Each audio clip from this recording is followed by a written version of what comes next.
Hello everyone, स्वागत है आप सभी लोगों का शिक्षा फॉर नौकरी में। इस वीडियो लेक्चर में हम लोग डिस्कस करने वाले हैं उत्तराखंड टेट 2024 के लिए इंपॉर्टेंट टॉपिक्स का आज हम डिस्कशन करेंगे। आज हम लोग थ्योरेटिकल टॉपिक देखने वाले हैं जो रहेगा डिसेबिलिटी पर। इससे प्रीवियस हमने इंक्लूसिव एजुकेशन यानी कि समावेशी शिक्षा को डिस्कस किया था। समावेशी शिक्षा से रिलेटेड हमने टॉपिक देखा था, उसको समझा था। उसके साथ साथ हमने MCQ भी किए थे। अगर आपने वो वाली वीडियो नहीं देखी है ज़रूर चेक कर लेना। समावेशी शिक्षा ज़रूर पूछा जाता है आपका उत्तराखंड टेट में। उसी के साथ साथ दूसरा इंपॉर्टेंट टॉपिक है वो है विकलांगता यानी कि डिसेबिलिटी। तो ये भी भाई समावेशी शिक्षा का सेकंड पार्ट आता है। तो आज के लेक्चर में हम डिसेबिलिटी को कवर करेंगे, क्या कितने टाइप्स की डिसेबिलिटी होती हैं, क्या मीनिंग है और कहाँ से क्वेश्चंस बनते हैं, वो भी मैं आपको इस वीडियो में बताऊंगा। तो मेक श्योर आप वीडियो को लास्ट तक देखें। पेपर 1 एंड पेपर 2 बाल विकास के दोनों के लिए काम करेगी। टेलीग्राम से कनेक्ट नहीं किया तो ज़रूर कनेक्ट कर लेना, क्योंकि ये नोट्स आपको टेलीग्राम प्लस वेबसाइट दोनों पर देखने के लिए मिल जाएंगे। आप वेबसाइट पर भी विजिट कर सकते हैं, वेबसाइट भी रेगुलर बेसिस पर मैं अपडेट कर रहा हूँ। ये नोट्स भी आपको वहाँ पर मिल जाएंगे। साथ साथ बहुत सारे CTET के भी वहाँ पर MCQs मैंने अपलोड किए हुए हैं जो आपको हेल्प करेंगे UTET एग्जामिनेशन में भी। तो आप जाकर विजिट कर सकते हैं और चैनल को ज़रूर सब्सक्राइब करो, वीडियो मिस मत करना, क्योंकि काफ़ी इंपॉर्टेंट टॉपिक्स में साथ साथ बताने वाला हूँ। समझते हैं क्या है डिसेबिलिटी। देखो, डिसेबिलिटी वाला जो पोर्शन है UTET में आप प्रीवियस ईयर के क्वेश्चन पेपर में आप लोगों को इसीलिए ही करा रहा हूँ। काफ़ी सारे प्रीवियस ईयर के क्वेश्चन पेपर में करा चुका हूँ। वो कराने का मकसद केवल यही है जिससे आपको समझ में आए कि किन टॉपिक्स से आयोग जो है क्वेश्चन पूछ रहा है। तो डिसेबिलिटी हमेशा पूछा जाता है, साथ साथ में समावेशी शिक्षा पूछा जाता है। तो ये टॉपिक हमें मिस नहीं करने। इसके बाद आने वाली जो वीडियोस हैं वो भी काफ़ी इंपॉर्टेंट है, थ्योरेटिकल वीडियोस ही रहेंगी जिसमें हम लोग थ्योरीज़ को कवर करेंगे। जो डिफरेंट थ्योरीज़ हैं, पियाजे, कोहलबर्ग, वाइगॉस्की, यहाँ से हम लोग चीज़ों को कवर करेंगे। तो एक कंप्लीट आपका सिलेबस कवर अप करना है UTET एग्ज़ाम से पहले, तो ज़्यादा से ज़्यादा वीडियो को शेयर करना और सपोर्ट करना, क्योंकि सारी क्लासेस आपको यहीं मिल जाएंगी। समझते हैं क्या होती है डिसेबिलिटी, क्या होती है विकलांगता। देखो, विकलांगता एक शरीर की या फिर मानसिक, संवेदी या संज्ञानात्मक ऐसी स्थिति है जो किसी व्यक्ति की दैनिक गतिविधि को काम करने से या दैनिक गतिविधि को पूर्ण रूप से करने में बाधित करती है। बात क्लियर हो गई होगी। यानी कि कोई भी आपकी डे टू डे एक्टिविटीज़ अगर आप कोई भी व्यक्ति करने में असमर्थ है तो वो विकलांगता की श्रेणी में जाता है, चाहे वो शारीरिक रूप से हो, चाहे वो मानसिक रूप से हो, या फिर संज्ञानात्मक रूप कह लो, आप मानसिक रूप कह लो, या संवेदी। संवेदी का मतलब जो सेंसेस होते हैं, जो सेंसेस ऑर्गन होते हैं। तो इन सभी में से किसी में से भी अगर किसी चीज़ में भी किसी व्यक्ति को गतिविधि करने में समस्या का सामना करना पड़ रहा है तो वो विकलांगता के अंतर्गत आता है। बात क्लियर हो गई। अब देखो, सामान्य लोगों से विकलांग लोग अलग क्यों होते हैं, इसी वजह से होते हैं, ठीक है। इसलिए इन्हें विशेष बालक की कैटेगरी में भी डाल देते हैं, विशेष श्रेणी में भी। इस प्रकार के अगर बच्चे हैं तो उनको विशेष श्रेणी में इसलिए डाल देते हैं क्योंकि वो सामान्य जो दिनचर्या होती है, जो दूसरे बच्चे सामान्य दिनचर्या करते हैं, सामान्य गतिविधि करते हैं, उसको करने में अक्षम होते हैं।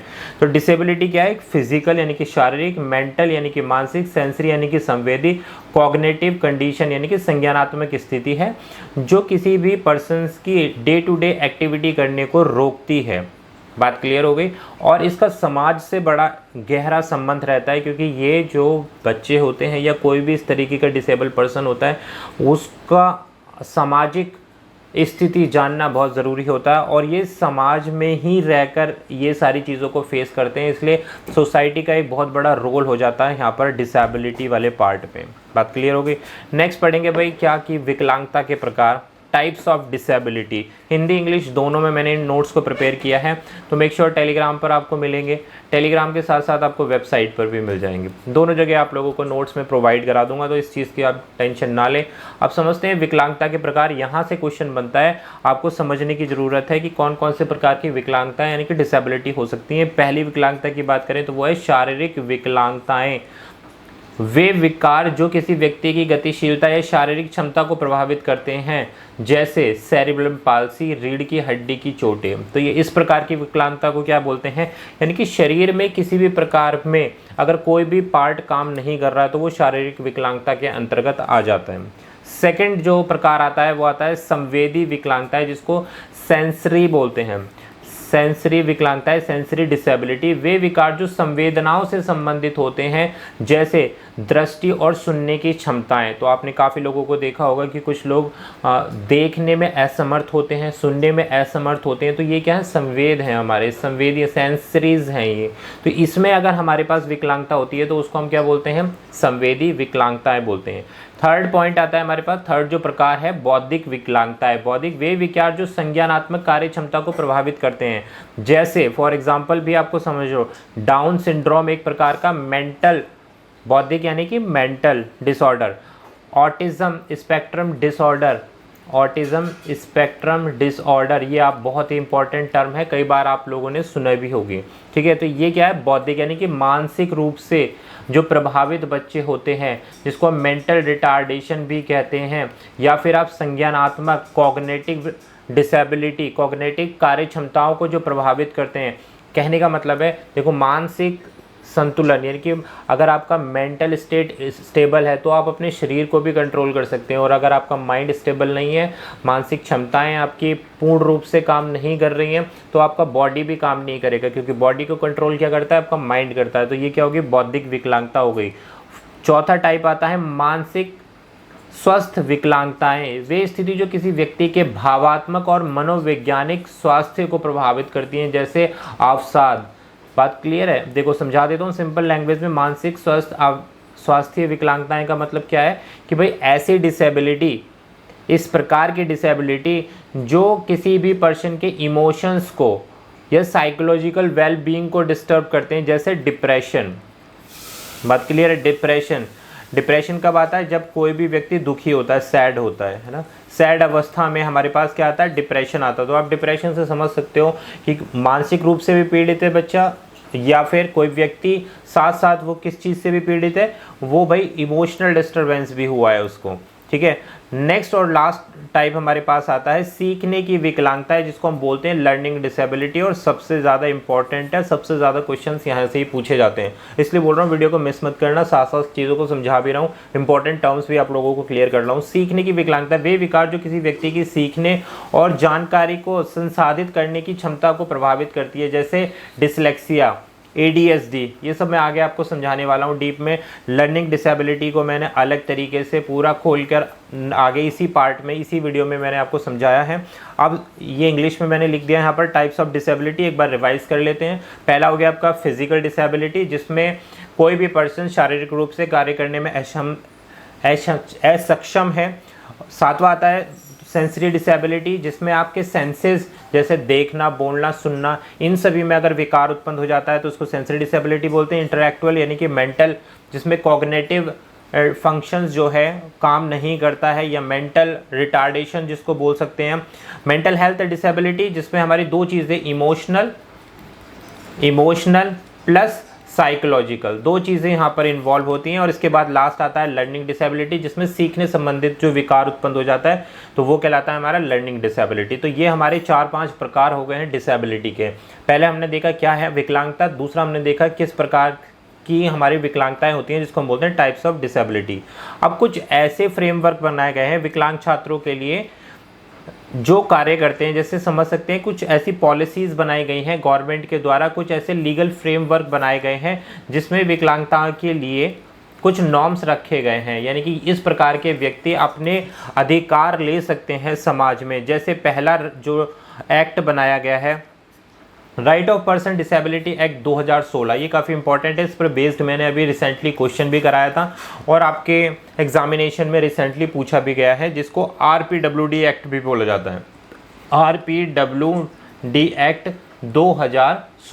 2016 क्या करेगा, क्योंकि इस नियम को 2016 में संशोधित किया गया है, इसमें कुछ डिसेबिलिटीज़ को ऐड किया गया था। अब ये क्या है, एक लॉ बनाया गया, एक नियम बनाया गया, जिसमें इस प्रकार के व्यक्ति जो डिसेबल्ड व्यक्ति हैं वो अपने नियमों को या अपने राइट्स को और अपनी अपॉर्चुनिटीज़ को समाज में ले सकते हैं, उनको एजुकेशन प्रोवाइड की जा सकती है, इस प्रकार के व्यक्ति को फ्री एजुकेशन के राइट्स हैं, एम्प्लॉयमेंट के राइट्स हैं, और जो सोशल इंक्लूज़न इनका होता है, यानी कि समाज में इनकी भागीदारी का इनको दायित्व दिया गया है, इनका राइट दिए गए, दायित्व नहीं, इनको राइट दिए गए हैं। किसके द्वारा दिए गए हैं भाई? ये गवर्नमेंट के द्वारा ये नियम लगाया गया है, जिसमें इस प्रकार के व्यक्ति को, जो भी डिसेबल्ड है, उनको समाज में उनके राइट्स दिए जाएँ, साथ साथ उनको एजुकेशन प्रोवाइड करी जाए, उसके साथ साथ उनको रोजगार के अवसर प्रदान किए जाएं, और इन लोगों को विशेष छूट भी दी जाती है अलग अलग फील्ड में, आप सभी लोगों ने देखा भी होगा। तो भाई उनके साथ में कुछ डिसएडवांटेज हैं, तो गवर्नमेंट उनको दूसरे साइड में एडवांटेज दे रही है, जिससे कि समाज में सभी लोगों के साथ ये अपने आप को मिलकर, अपने आप को मिलाकर आगे बढ़ सके। तो ये एक अच्छा राइट है, एक अच्छा एक्ट है जो गवर्नमेंट ने दिया है। सेकंड आता है the UN convention on right of person with disability, जिसको हम CRPD बोलते हैं, यानी कि यूएन कन्वेंशन के थ्रू ये राइट दिया गया था। और थर्ड आता है inclusive education policy, national and state level policy that mandate the inclusion of student. क्या कहते हैं? समावेशी शिक्षा में इंक्लूजन मतलब मिला के रखना सभी को, इस प्रकार के लोगों को या इस प्रकार के बच्चों को जो डिसेबल्ड है, इनको अलग करना नहीं है, इनके लिए अलग पॉलिसीज़ नहीं जनरेट करनी। पॉलिसीज़ बेशक इनके लिए अलग जनरेट करनी है, लेकिन इनको सभी को साथ में लेकर, सभी के साथ में लेकर, सभी को मिलाकर, सोसाइटी के साथ में लेकर इनको चलना है। इसलिए इनका इंक्लूसिव एजुकेशन पॉलिसीज़ भी इनको दी गई हैं। नेक्स्ट आता है विकलांग छात्रों के लिए समावेशी शिक्षा में क्या क्या बाधाएं आती हैं, यानी कि हम इन बच्चों को, इस प्रकार के डिसेबल्ड कोई स्टूडेंट्स हैं या डिसेबल्ड लोगों को अगर हम समावेशी शिक्षा में लेकर आते हैं तो उस पर क्या क्या बाधाओं का सामना करना पड़ता है हमें। पहला आता है रवैयों में बाधाएं, यानी कि विकलांगता के बारे में नकारात्मक जो दृष्टिकोण है, ये बहुत इंपॉर्टेंट है भाई। इसको उसमें सुधारात्मक प्रयास किए जाने चाहिए कि नकारात्मक दृष्टिकोण की हम देख लेते हैं कि भाई ये डिसेबल्ड है, इसको साइड कर दो, इसको नहीं पढ़ाना, या इसको हम टैकल नहीं कर पाएंगे, इसके लिए विशेष शिक्षा होगी या इनके लिए विशेष फैसिलिटी होगी तभी हम इन्हें पढ़ा पाएंगे। तो इस प्रकार के नकारात्मक दृष्टिकोण को हमें हटाना है। भौतिक बाधाएं, जिनके बारे में अभी बात कर रहा हूँ, कि स्कूलों के बुनियादी ढांचे और सुविधाएं विकलांग छात्रों को पूरी तरह से शिक्षा में भाग लेने से रोक सकती है।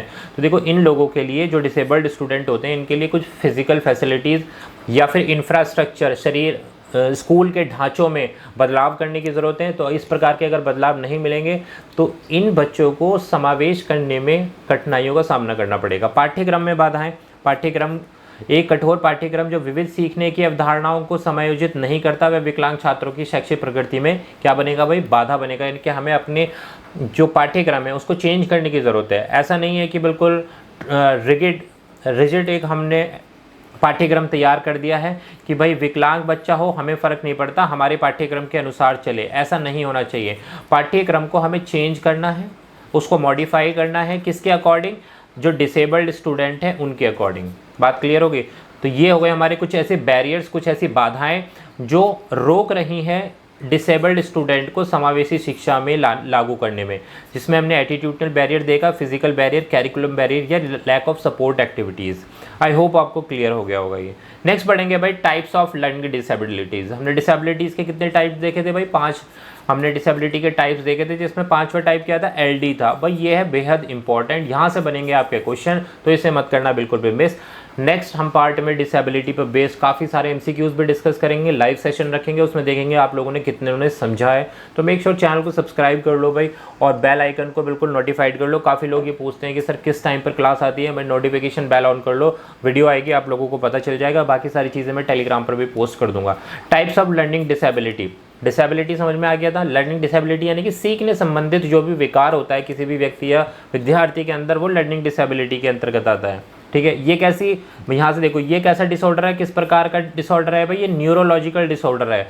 यानी कि क्या है भाई? ये न्यूरोलॉजिकल, ब्रेन से संबंधित, मस्तिष्क से संबंधित न्यूरोलॉजिकल डिसऑर्डर है, जिसमें एक पर्सन की एबिलिटी को सीखने समझने, यानी कि रिसीव करने, ग्रहण करने के लिए, कि मैं अगर आप कोई बात बोल रहा हूँ वो आप तक पहुँच रही है, आप उसको समझ रहे हैं, ग्रहण कर रहे हैं उस बात को, फिर आपका माइंड उस पर प्रोसेस कर रहा है, उसको, उस इंफॉर्मेशन को स्टोर करके रख रहा है, यानी कि अपने अंदर गैदर करके रख रहा है, और उसके बाद में कोई एक्शन परफॉर्म कर रहा है। तो ये सारी चीज़ क्या कहलाती हैं?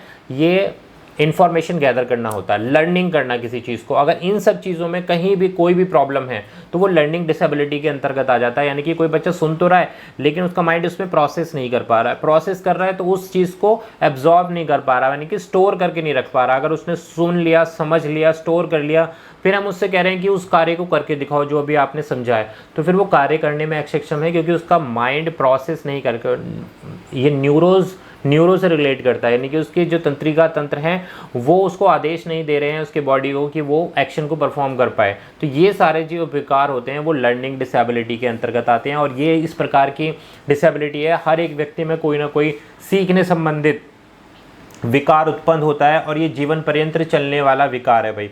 कहीं ना कहीं कोई भी व्यक्ति परफेक्ट नहीं है लर्निंग डिसेबिलिटी के अंतर्गत। हो सकता है मेरे अंदर कोई ना कोई प्रॉब्लम हो कि मैं कोई चीज़ समझ ना सकता हूँ, कोई स्पेसिफिक चीज़ है ना, कोई स्पेसिफिक चीज़ हो सकती है। हो सकता है कोई व्यक्ति बोलने में यानी कि उसके लैंग्वेज में प्रॉब्लम आ सकती है, किसी को देखने में प्रॉब्लम आ सकती है, किसी को सुनने में प्रॉब्लम आ सकती है, चलो ये छोड़ो, किसी को लिखने संबंधित प्रॉब्लम हो सकती है, किसी को मैथमेटिक्स को सॉल्व करने में प्रॉब्लम हो सकती है। बाकी सारी चीज़ों में सही है, लेकिन वो मैथमेटिक्स की प्रॉब्लम को समझने में झिझक आती है, माइंड उसका समझता है लेकिन लिख नहीं पाता है। तो बहुत सारी चीज़ें हैं, ये सभी व्यक्तियों के अंतर्गत कुछ ना कुछ कहीं ना कहीं पाई जाती हैं। तो अब हम समझते हैं कि भाई टाइप्स ऑफ लर्निंग डिसेबिलिटी क्या होता है। टाइप्स ऑफ लर्निंग डिसेबिलिटी में पहला नाम आपने सुना होगा डिसलेक्सिया। ये वर्ड आपको काफ़ी परेशान करता होगा, कई बार पूछा जाता है कि डिसलेक्सिया क्या है। अभी सारी चीज़ें क्लियर हो जाएंगे। तो टाइप्स ऑफ लर्निंग डिसेबिलिटी में पहला टाइप आ गया आपका डिसलेक्सिया। डिसलेक्सिया क्या है भाई? एक भाषा आधारित सीखने की विकलांगता है जो पढ़ने और संबंधित भाषा आधारित क्षमताओं को प्रभावित करता है। बात क्लियर हो गई कि अगर कोई भी स्टूडेंट या कोई भी व्यक्ति किसी भी भाषा को समझने में असक्षम है या फिर उस भाषा को पढ़ने संबंधित जो भी विकार हो रहा है, जैसे मैंने अभी पढ़ा डिसलेक्सिया, कोई व्यक्ति इसको पढ़ नहीं पा रहा है, तो वो कौन सा विकार हो गया? वो हो गया हमारा डिसलेक्सिया। बात क्लियर है? भाषा आधारित क्षमताओं को जो प्रभावित कर रहा है वो डिसलेक्सिया हो गया। फॉर एग्जाम्पल देख लेते हैं, जैसे सटीक और प्रभावंत शब्द मानने में कठिनाई, खराब वर्तनी हो सकती है, पढ़ने की समझ में समस्या हो सकती है, धीमी पढ़ने की गति हो सकती है, निर्देशों को समझने और पालन करने में जो कठिनाई हो सकती है, लिखित अभिव्यक्ति में जो कठिनाई हो सकती है। इस प्रकार के डिसऑर्डर को हम क्या बोलते हैं? डिसलेक्सिया बोलते हैं। बात क्लियर हो गई? डिसलेक्सिया मतलब पढ़ने संबंधित यानी कि रीडिंग डिसऑर्डर या रीडिंग विकार क्या कहलाता है? डिसलेक्सिया कहलाता है। और ये किसका एक प्रकार है? लर्निंग डिसेबिलिटी का प्रकार है। आई होप क्लियर हो गया होगा। ये कैसा डिसऑर्डर है? लैंग्वेज बेस्ड लर्निंग डिसेबिलिटी है डिसलेक्सिया, जो किसी भी पर्सन की रीडिंग और भाषा से संबंधित स्किल्स को प्रभावित करता है। आई होप क्लियर हो गया होगा आपको। नेक्स्ट डिसेबिलिटी आती है, सेकंड डिसेबिलिटी आती है डिसग्राफिया। अब इसको आप कैसे समझेंगे? देखो सब टर्म्स जो है ना एक दूसरे से रिलेट करती हैं। पहला क्या है? डिसलेक्सिया यानी कि पढ़ने संबंधित विकार। डिसग्राफिया, ग्राफिया को आप तोड़ सकते हो ग्राफ से। देखो यहाँ से समझ लो, डिसग्राफिया मतलब आप इसको ग्राफ से तोड़ो। ग्राफ का मतलब क्या होता है? बनाना, किसी भी चीज़ को ड्रॉ करना, किसी भी चीज़ को ड्रॉ करना। आप ड्रॉ करोगे तो क्या कर रहे हो? आप लिख रहे हो, राइट कर रहे हो।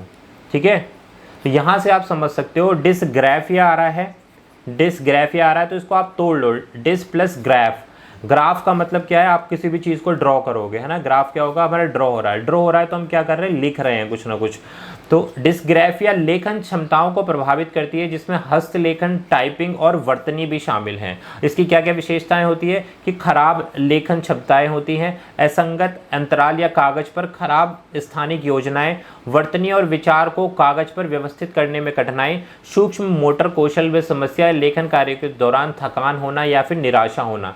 बस सीधा सीधा समझ जाओ, जो व्यक्ति भाषा को समझ तो रहा है लेकिन समझ के उसको लिख नहीं पा रहा है, और लिख भी रहा है तो कभी वो क्या कर रहा है? शब्दों के बीच में दूरी ज़्यादा कर दे रहा है, या फिर एक लाइन में नहीं लिख पा रहा है, या फिर एक सेंटेंस को नहीं बना पा रहा है लिखते समय, तो वो क्या कहलाएगी? हमारे डिसग्राफिया कहलाएगी। यानी कि लेखन संबंधित जो विकार है वो डिसग्राफिया के अंतर्गत आ गया। यानी कि राइटिंग स्किल्स को प्रभावित करने वाला, हैंड राइटिंग या फिर टाइपिंग, या फिर जो कुछ मिस्टेक्स करता है स्पेलिंग्स में भी, तो वो भी इसके अंतर्गत ही आ जाता है डिसग्राफिया। मैंने आपको समझा दिया है डिसग्राफिया, ग्राफ से मतलब आप उसको ड्रॉ करेंगे, ड्रॉ करने का मतलब क्या होता है? लिखना। तो ये होगा हमारे राइटिंग संबंधित डिसऑर्डर। यहाँ से आप चीज़ों को क्लियर कर सकते हैं। नेक्स्ट और तीसरा हमारा इंपॉर्टेंट टाइप आता है लर्निंग डिसेबिलिटी का, वो है हमारे पास डिसकैलकुलिया। अब डिसकैलकुलिया का मतलब क्या है भाई? देखो इसको भी हम तोड़ लेंगे। Dis plus CAL, calculus. Calculus क्या होता है भाई? कैलकुलस एक गणित होता है, यानी कि मैथ्स से समझ जाओ कैलकुलस। ठीक है, कैलकुलस या फिर कैलकुलेट करना, गणना करना, आप यहाँ से भी इसको हम तोड़ के समझ सकते हो, तो ये मैं शॉर्टकट बता रहा हूँ आपको समझने के लिए, ठीक है। डिसकैलकुलिया मतलब गणित संबंधित। डिसकैलकुलिया एक सीखने की विकलांगता है जो किसी व्यक्ति की संख्याओं को समझने और गणित के तथ्यों को सीखने की क्षमता को प्रभावित करती है। वो क्या कहलाएगा भाई, आपका डिसकैलकुलिया कहलाएगा। और ये तीसरा प्रकार है अधिगम अक्षमताओं यानी कि लर्निंग डिसेबिलिटी का। आई होप क्लियर हो गया होगा। जिसकी क्या क्या विशेषताएं होती हैं, संख्या, अवधारणा और प्रतीकों को समझने में जिस व्यक्ति को कठिनाई होती है, किस प्रकार के प्रतीक, गणित के, मैथ्स के। ये गिनती और संख्याओं को पहचानने में समस्या, बुनियादी अंकगणित जोड़ना, घटाना, गुणा, भाग करने में अगर आप किसी को भी कठिनाई हो रही है तो वो किस प्रकार से पीड़ित है भाई, वो लर्निंग डिसेबिलिटी के डिसकैलकुलिया वाले पार्ट से, यानी कि डिसकैलकुलिया उसको बीमारी है। और इसको कैलकुलिया यानी कि कैलकुलस या फिर कैलकुलेट करना, कैलकुलेट यानी कि गणना करना, तो ये किससे रिलेट हो गया, ये हो गया मैथ्स से। तो यहाँ से भाई आप चीज़ों को रिलेट कर सकते हैं गणित संबंधित अवधारणाओं को। बात क्लियर हो गई। यही इंग्लिश में मैंने यहाँ पे लिखा है, एक लर्निंग डिसेबिलिटी है जो किसी भी पर्सन की को नंबर और मैथ्स के फैक्ट समझने में कठिनाई का सामना करना पड़ता है, तो वो डिसकैलकुलिया कहलाता है। आई होप 3 आपको क्लियर हो गई होंगी बिल्कुल। नेक्स्ट पढ़ते हैं भाई, श्रवण प्रसारण विकार यानी कि जिसको हम बोलते हैं APD, auditory processing disorder. ADP क्या है, श्रवण यानी कि सुनना। श्रवण जानकारी को संबंधित करने के तरीकों को प्रभावित करता है जिसमें ध्वनि की व्याख्या करना, विशेष रूप से भाषण, मुश्किल हो जाता है। क्लियर हो गई बात। शोर वाले वातावरण में मौखिक निर्देशों का पालन करने में ऐसे व्यक्तियों को कठिनाई होती है, यानी कि सुनने संबंधित जिसमें परेशानी आ जाती है, तो उसको हम बोलते हैं ऑडिटरी प्रोसेसिंग डिसऑर्डर। समान ध्वनि के बीच में कोई भी व्यक्ति अगर अंतर नहीं कर पाता है तो उसके पास ये समस्या। पढ़ने, वर्तनी और समझ में कठिनाई होना, मौखिक रूप से प्रस्तुत जानकारी को याद रखने में कठिनाई होना, या मौखिक उत्तेजनाओं पर विलंबित प्रतिक्रिया, यानी कि बोलकर अगर कोई व्यक्ति बोलना चाह रहा है लेकिन बोल नहीं पा रहा, तुरंत प्रतिक्रिया देना चाह रहा है लेकिन प्रतिक्रिया नहीं दे पा रहा, तो वो उसमें किस प्रकार की डिसऑर्डर है भाई, APD, ऑडिटरी प्रोसेसिंग डिसऑर्डर इनको बोला जाता है, ठीक है। ये क्या करते हैं, ब्रेन प्रोसेसिंग ऑडिटरी इंफॉर्मेशन, यानी कि मस्तिष्क जो है सही टाइम पर मैसेज नहीं भेज पाता, जिसकी वजह से चीज़ों को समझने में, जो भी ध्वनियाँ आ रही हैं उनको समझने में देरी हो जाती है किसी भी पर्सन को। अब जब समझेगा नहीं तो बोल कैसे पाएगा सही टाइम पे, तो ये ऑडिटरी प्रोसेसिंग डिसऑर्डर कहलाता है, ठीक है। ये चौथा हमारा डिसऑर्डर है। नेक्स्ट आता है भाई VPD। अब इसी प्रकार से दृश्य विकार हो गया, विजुअल प्रोसेसिंग डिसऑर्डर। पहले क्या था, ऑडिटरी का मतलब क्या था, सुनना एक प्रकार से, और बोलना कि हम सुन नहीं पा रहे हैं, ब्रेन प्रोसेस नहीं कर पा रहा है और उस प्रकार से उसका रिप्लाई नहीं आ पा रहा। अब यहाँ क्या है, विजुअल प्रोसेसिंग डिसऑर्डर, यानी कि मस्तिष्क जो है देखने वाली चीज़ों को प्रोसेस नहीं कर पाता है अपने माइंड में। VPD दृश्य जानकारी की व्याख्या करने के तरीके को प्रभावित करता है जिससे पढ़ना, लिखना और गणित पर असर पड़ता है। भाई देखो, अगर मैं चीज़ों को देख नहीं पाऊंगा तो मेरा मैसेज माइंड तक नहीं पहुंचेगा, तो वर्बल कम्युनिकेशन में भी प्रॉब्लम होगी, यानी कि पढ़ने में भी प्रॉब्लम होगी, लिखने में भी होगी, मैथ्स जैसे, गणित जैसी चीज़ों को सॉल्व करने में भी प्रॉब्लम होगी। तो इस प्रकार के लर्निंग डिसऑर्डर को हम क्या बोलते हैं, VPD, दृश्य प्रसंस्करण विकार इसको हम कहा जाता है। इसमें क्या क्या विशेषताएं होती है, समान दिखने वाले अक्षर, संख्याओं के बीच में अंतर करने में कठिनाई होती है व्यक्तियों को, स्थानिक जागरूकता और दृश्य स्मृति में समस्याएं आती है, दृश्य जानकारी को समझने और याद रखने में कठिनाई होती है, पढ़ने की समझ और शब्दों के बीच पहचानने में कठिनाई होती है। बात क्लियर हो गई भाई। नेक्स्ट आता है विजुअल प्रोसेसिंग डिसऑर्डर। जैसे ऑडिटरी प्रोसेसिंग डिसऑर्डर था, उसी प्रकार से विजुअल प्रोसेसिंग डिसऑर्डर है। ये ब्रेन इंटरप्ट करता है विजुअल इंफॉर्मेशन को कलेक्ट करने में और लिखने में, राइटिंग में और मैथ्स में हमें प्रॉब्लम देता है। जो अभी हमने पढ़ा था वही उसी का इंग्लिश वर्जन है। ये क्लियर हो गई बात। नेक्स्ट आते हैं भाई NVLD, यानी कि गैर मौखिक सीखने की विकलांगताएं। अब इसको हम क्या बोलते हैं, NVLD, इन टर्म्स को याद रखना भाई, NVLD non verbal learning disability इसको हम बोलते हैं। गैर मौखिक सीखने की विकलांगताएं किसी व्यक्ति के गैर मौखिक संकेतों को समझने और उपयोग करने की क्षमता को प्रभावित करती है, जिससे सामाजिक कौशल और स्थानिक समझ में असर पड़ता है। क्लियर हो गई बात। नेक्स्ट बढ़ेंगे भाई नॉन वर्बल लर्निंग डिसेबिलिटी, कि ये वही है जो अभी मैंने बताया, गैर नॉन वर्बल यानी कि पढ़ के, to understand non verbal cues. I hope clear हो गया होगा। नेक्स्ट पढ़ते हैं भाई। अब आता है इंपॉर्टेंट टर्म, दो ऐसी टर्म्स हैं जहां से क्वेश्चन पूछा जाता है। एक आता है हमारे पास एफेजिया और दूसरा आता है एप्रेक्सिया। तो तो इनमें बड़ा कन्फ्यूज़न रहता है भाई, और ये डिसेबिलिटी जो है पूछी जाती है। पहले स्टार्टिंग की 3 डिसेबिलिटी पूछी जाती हैं, कौन कौन सी? डिसलेक्सिया क्या होता है भाई, यहाँ से क्वेश्चन बनता है। डिसकैलकुलिया क्या होता है, यहाँ से क्वेश्चन बनता है। और डिसग्राफिया क्या होता है, यहाँ से प्रश्न बनता है। उसके बाद जो प्रश्न बनता है वो बनता है एफेजिया क्या होता है और एप्रेक्सिया क्या होता है। तो इन 2 टर्म्स को और समझते हैं और डिसेबिलिटी वाले चैप्टर को खत्म करते हैं यहाँ पे। तो एफेजिया क्या है? एक कम्युनिकेशन डिसऑर्डर है। कम्युनिकेशन डिसऑर्डर मतलब वार्तालाप करने संबंधित जो विकार होता है, कि बोलकर, जैसे मैं आपसे कम्युनिकेशन कर रहा हूँ, कम्युनिकेट कर रहा हूँ, अभी ये हम कैसे कम्युनिकेट कर रहे हैं, 1 वे कम्युनिकेशन चल रहा है, मैं बोल रहा हूँ और आप सुन रहे हैं। तो ये ऐसा डिसऑर्डर है जो पर्सन की एबिलिटी को, जिसमें भाषा हो सकती है, बोलने की क्षमता हो सकती है, समझने की क्षमता हो सकती है, पढ़ने की क्षमता हो सकती है और राइटिंग, यानी कि सारी चीज़ों का कॉम्बिनेशन होता है इसमें एफेजिया में। एफेजिया का मतलब कि बोलने संबंधित विकार, आप ऐसे समझ लो कि बोलने में भाई रीडिंग हो गया, ठीक है, बात करना हो गया, किसी चीज़ को समझना हो गया, किसी चीज़ को लिखना हो गया, ठीक है। और ये किस चीज़ से रिलेट करता है कि अगर किसी के भी मस्तिष्क में चोट लगती है, यानी कि ब्रेन इंजरी होती है, जिसकी वजह से भाषा संबंधित विकार उत्पन्न हो जाता है, तो वहाँ क्या आता है? एफेजिया आता है। अब ये एफेजिया क्या होता है? 2 प्रकार का होता है। Non fluent aphasia. Non fluent का मतलब होता है कि कोई व्यक्ति, उसको भाषा संबंधी विकार है लेकिन वो रुक रुक कर बोल रहा है, मतलब उतना फ्लुएंटली, उतने तेज़ी के साथ नहीं बोल रहा है। तो एक हो गया आपके पास ये। दूसरा आता है फ्लुएंट एफेजिया, यानी कि बोल तो बहुत तेज़ी के साथ रहा है लेकिन सही नहीं बोल रहा है। क्लियर हो गई? उसका कोई कंट्रोल नहीं है अपने बोलने पर। तो इसकी कुछ कैसी कैरेक्टरिस्टिक होती हैं देखो, कि difficult understanding spoken language, use of incorrect और मेकअप वर्ड्स, यानी कि कुछ गलत शब्दों का इस्तेमाल कर रहा है बोलते हुए, जो उसको भी खुद नहीं समझ में आ रहा लेकिन बोल काफ़ी तेज़ी से रहा है। तो ये हो गया आपके 2 प्रकार के। इसमें जो टाइप्स है ये नहीं पूछा जाता, बस केवल आपसे ये पूछा जाएगा एफेजिया क्या है। तो ये कम्युनिकेशन, वार्तालाप संबंधित विकार है, आप इसको ऐसे समझ सकते हैं, एफेजिया। नेक्स्ट टर्म आती है हमारे पास, देखिए नेक्स्ट टर्म है हमारे पास एप्रेक्सिया। कि एप्रेक्सिया क्या होता है भाई, हमें ये समझना है। देखो, apraxia is a motor disorder that affects person disability to plan and execute voluntary movement. अब दोनों चीज़ों में डिफरेंट हैं। एप्रेक्सिया क्या है भाई?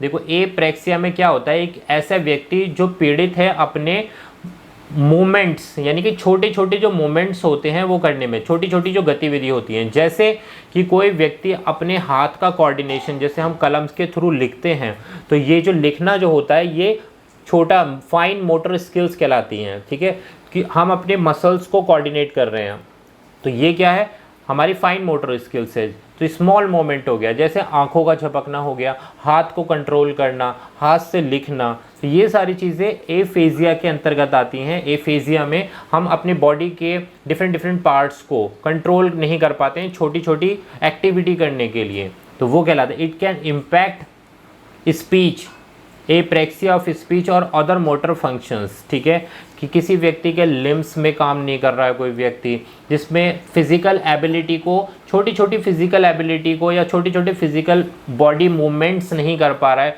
तो उसको हम बोलते हैं एप्रेक्सिया। आई होप क्लियर हो गया होगा आपको। देखो, 2 तरीके की टाइप्स ऑफ एप्रेक्सिया भी टाइप 2 तरीके की है। वर्बल एपेक्सिया हो गया, दूसरा हमारे पास क्या हो गया, लिम्ब एपेक्सिया हो गया। अब इसकी डिटेल में हम लोग जाने की ज़रूरत नहीं है, जो मेन चीज़ है बस वो हमें समझना है कि देखो, एफेजिया एक डिसऑर्डर हो गया और दूसरा क्या है, एप्रेक्सिया। बात क्लियर है? ये हमारा जो अभी हम डिस्कस कर रहे हैं। एप्रेक्सिया में क्या है, व्यक्ति अपनी शरीर को कंट्रोल नहीं कर पा रहा है, छोटे छोटे मूवमेंट्स को कंट्रोल नहीं कर पा रहा है, जिसकी वजह से वो छोटे एक्शंस को परफॉर्म नहीं कर सकता। जैसे फाइन मोटर स्किल्स जो होती हैं बच्चे किसी भी पर्सन्स की, वो बाधित हो गई है, तो उसको हम बोलते हैं एप्रेक्सिया। और एफेजिया में क्या है, कम्युनिकेशन, ठीक है, बात करने की क्षमताएं, समझने की क्षमताएं, तो वो बाधित हो रही हैं, तो वो एफेजिया कहलाएगा। आई होप आपको क्लियर हो गया होगा। तो ये था हमारा डिसेबिलिटी वाला सेक्शन। किसी को कोई डाउट है तो कमेंट डाउन कर सकता है भाई, कि कहीं भी किसी को समझने में प्रॉब्लम आई हो। हमने क्या क्या डिस्कस किया भाई, हमने डिसेबिलिटी को डिस्कस किया, उसके बाद हमने टाइप्स ऑफ डिसेबिलिटी को डिस्कस किया, जिसमें हमारे पास 5 टाइप थे। अब 5 में से एक हमारा लर्निंग डिसेबिलिटी था। लर्निंग डिसेबिलिटी के प्रकार को हमने डिस्कस किया, जिसमें पहला आता है डिसलेक्सिया, पढ़ने संबंधित विकार, डिसग्राफिया, लिखने संबंधित विकार, डिसकैलकुलिया, गणितीय भाषाओं या गणित की जो संख्या होती है उनको संबंधित विकार। उसके बाद हमने देखा विजुअल NLD पर हमने देखा, ठीक है। उसके बाद हमने क्या APD को देखा, ऑडिटरी प्रोसेसिंग डिसऑर्डर को देखा हमने। इसके बाद हमने एफेजिया को देखा कि एफेजिया क्या होता है, और एफेजिया कम्युनिकेशन वार्तालाप का संबंधित जो हो गया। और इसके बाद हमने लास्ट क्या देखा, एप्रेक्सिया। एप्रेक्सिया यानी कि जो मसल्स को, बॉडी मूवमेंट्स को कंट्रोल करने में समस्या आती है। तो ये था हमारा डिसेबिलिटी का पोर्शन। आई होप सारे क्वेश्चन यहाँ से कवर अप हो जाएंगे आपके यूटेट के लिए। इस वीडियो को देखोगे आपको ज़रूरत नहीं है कुछ और भी पढ़ने की। आई होप आज सारी चीज़ें मैंने कवर कर ली हैं। कुछ भी रह गया हो तो कमेंट कर सकते हैं, नेक्स्ट वीडियो में आपके कमेंट भी ले लिए जाएंगे। Thank you for watching this video. मिलेंगे आपसे एक और नई वीडियो के साथ। Thank you very much.